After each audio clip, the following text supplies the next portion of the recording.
بہت عجیب ہے یہ دنیا، یہاں جھوٹ بولنے سے نہیں، سچ بولنے سے رشتے ٹوٹ جاتے ہیں۔ زندگی کو حسین اور دلکش بنانے کے لیے ایک اصول کو اپنا لیں، روزانہ کچھ اچھا یاد رکھیں اور برا بھول جائیں۔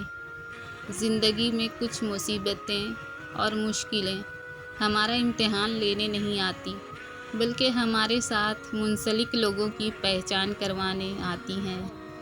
عشق اور محبت کرنا کوئی گناہ نہیں، مگر ہاں، جب بھی کسی سے محبت کرو تو جگہ جگہ اس کی نمائش مت کرو، کیونکہ محبت دکھاوے کی چیز نہیں، پردے میں اچھی لگتی ہے۔ ہمیشہ صبر والے لوگ ہی سکون میں رہتے ہیں، کیونکہ انہیں یقین ہوتا ہے کہ اللہ جو کرے گا بہتر کرے گا۔ کسی بھی رشتے یا تعلق کو تاعمر نبھانے کے لیے عزت کی درکار ہوتی ہے، کیونکہ رشتہ کتنا ہی اہم کیوں نہ ہو، دوستی کتنی ہی پرانی کیوں نہ ہو، بغیر عزت کے سب بیکار ہے۔ خاموشی بہت اچھی عادت ہے اگر آپ اسے مناسب وقت اور حالات میں استعمال کرتے ہیں۔ خاموش رہنے کے کچھ بڑے بڑے نقصان ہوتے ہیں۔ لوگ آپ پر رعب اور دبدبہ چلائیں گے، کیونکہ وہ جانتے ہیں کہ آپ نہیں لڑیں گے۔ لوگ آپ کو ایک متکبر شخص سمجھیں گے۔ لوگ آپ کو اپنے مطلب کے لیے استعمال کریں گے، کیونکہ خاموش انسان ہی عام طور پر ایک اچھا انسان ہوتا ہے۔ لوگ سمجھیں گے کہ آپ ایک شرمیلے انسان ہیں۔ لوگ آپ سے دوستی نہیں کریں گے، کیونکہ ان کے لیے آپ کو سمجھنا اور جاننا بہت مشکل ہے۔ اس لیے کبھی کبھی خاموش رہنا بہتر ہے، مگر ہر وقت خاموش رہنا بھی نقصان دہ ہے۔ وہ لمحہ بہت بھاری ہوتا ہے جب ہم اپنے دل کے خلاف فیصلہ دے کر اپنے ہی صبر کا امتحان لیتے ہیں۔ جو شخص بنا کسی وجہ سے آپ سے اکتا جائے اور آپ کو نظر انداز کرے، تو میری نظر میں آپ کا حق بنتا ہے کہ آپ شکرانے کے نوافل ادا کریں کہ اللہ نے آپ کے سامنے ان کمظرف لوگوں کو ظاہر کر دیا، جن پر آپ اپنی محبتیں لوٹا رہے ہیں۔ وہ اس قابل ہی نہیں ہوتے کہ انہیں زندگی میں بے لوث محبتیں نصیب ہوں۔ عورت کو سننے کے آداب میں سب سے پہلا ادب یہ ہے کہ اس کی آنکھوں کو سنا جائے۔ نصیب ہار جاتے ہیں لیکن دعا جیت جاتی ہے۔ بس یقین کے ساتھ اللہ سے مانگتے رہو، وہ رب تمہیں کبھی مایوس نہیں ہونے دے گا۔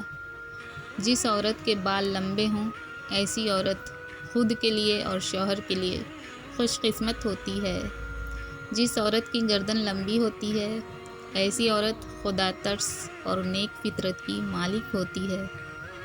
جن عورتوں کی ناک لمبی ہوتی ہے، وہ پرسکون طبیعت کی مالک ہوتی ہے اور اپنے دل کی بات کبھی کسی کو نہیں بتاتی۔ اگر تمہارے رزق میں کمی آ جائے تو آج سے ہی یہ عمل کرنا شروع کر دو۔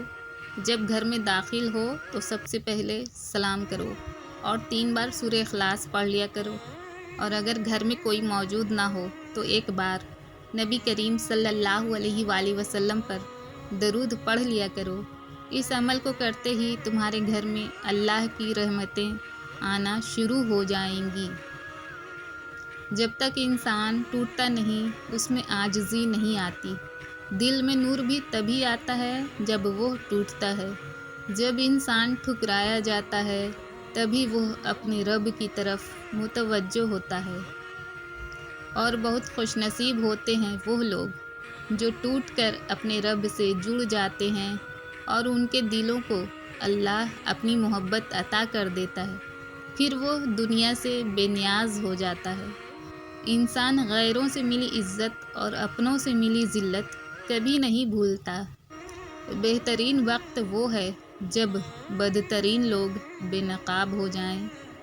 انسان کی عقل صرف اتنی ہے کہ اگر اسے جانور کہا جائے تو ناراض ہو جاتا ہے، اور اگر شیر کہا جائے تو خوش ہو جاتا ہے۔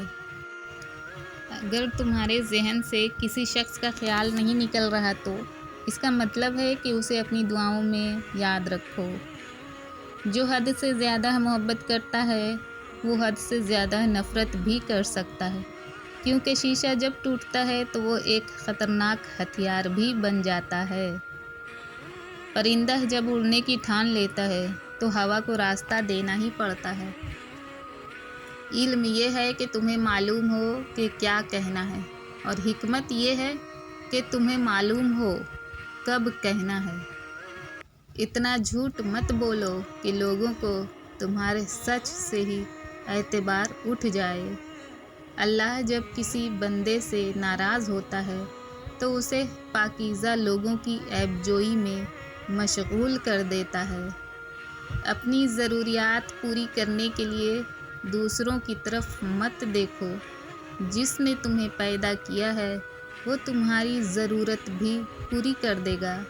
ہزاروں مایوس لوگوں میں سے اگر اس نے تمہیں دعا کی توفیق دی ہے تو پھر وہ کیسے تمہاری دعا رد کر سکتا ہے جس نے دعا کا حکم دیا ہے؟